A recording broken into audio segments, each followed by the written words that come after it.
Gwendolyn, the Miracle Hen.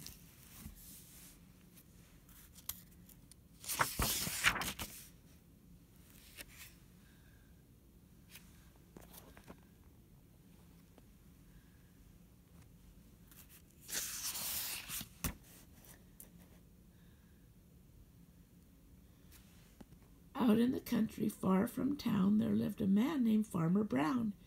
Between the fences he had built, his pastures made a patchwork quilt. From dawn to dusk, with plow and hoe, he worked his land and made things grow.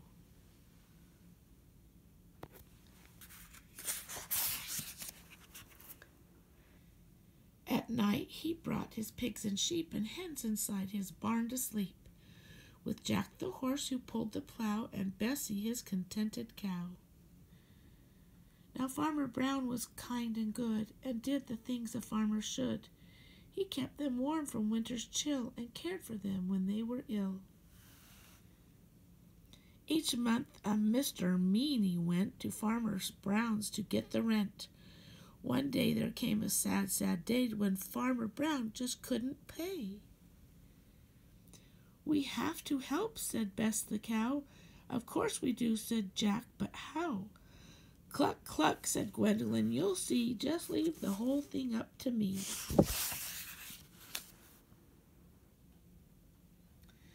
The rooster crowed when night was done. Above the hilltop crept the sun.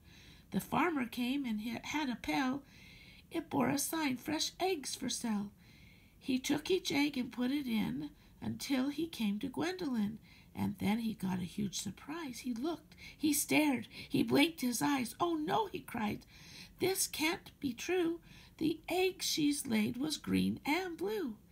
He ran back home and called the vet. "Please come," he said, "my hen's upset."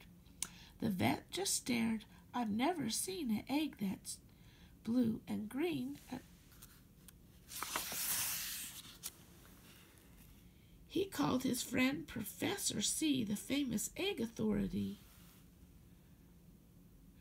who looked and said, "Upon my word, a most extraordinary bird."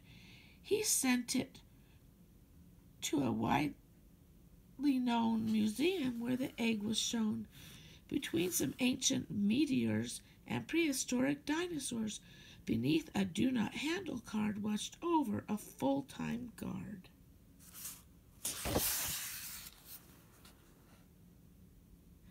The story spread. When people heard, they flocked to see the famous bird.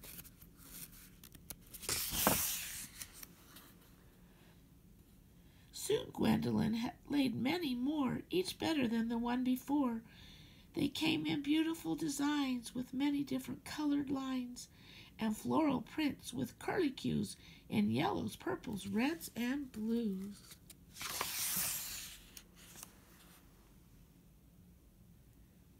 So Farmer Brown set up a shop, and after tending to his crop, he stood upon a box and cried, "Just step up, folks, and come inside.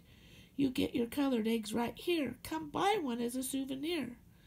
No two alike, they're custom laid, and every single one is made by Gwendolyn, who soon will be the best-known hen in history." And as he made this little speech, he sold them for $1 each. The money soon was pouring in, and all because of Gwendolyn. The farmer saved his cash, and then when Mr. Meany came again, he said to him, "I've made a start, and I can pay the rent in part." Old Mr. Meany's voice was gruff. He answered him, "That's not enough. But if you'll let me have that hen, I'll never bother you again." Poor Farmer Brown cried, "No, no, no." He didn't want to let her go. "My mind's made up," old Meany said. "I'll take the hen or farm instead." So Gwendolyn was snatched away by Mr. Meany that same day.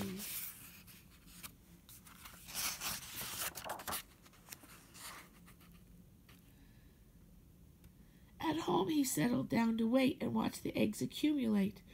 The hours passed, 3:30, 4. "I can't keep up this watch much more." He gave himself a little shake and rubbed his eyes to stay awake. Just then he heard a funny sound, and when he turned to look around, he clapped his hands and cried, "It's laid! I have an egg! My fortune's made!"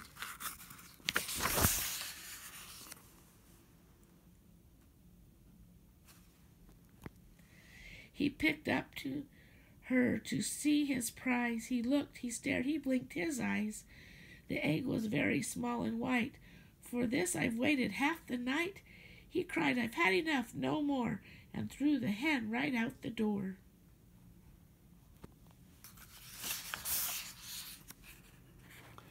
Then Gwendolyn went through the town and found the home of Farmer Brown, flew to her roost without a peep, and closed her eyes and went to sleep.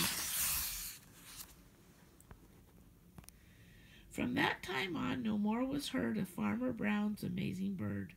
Now most folks say the farmer's hen is laying plain white eggs again, but now and then when rent time nears, a multicolored egg appears.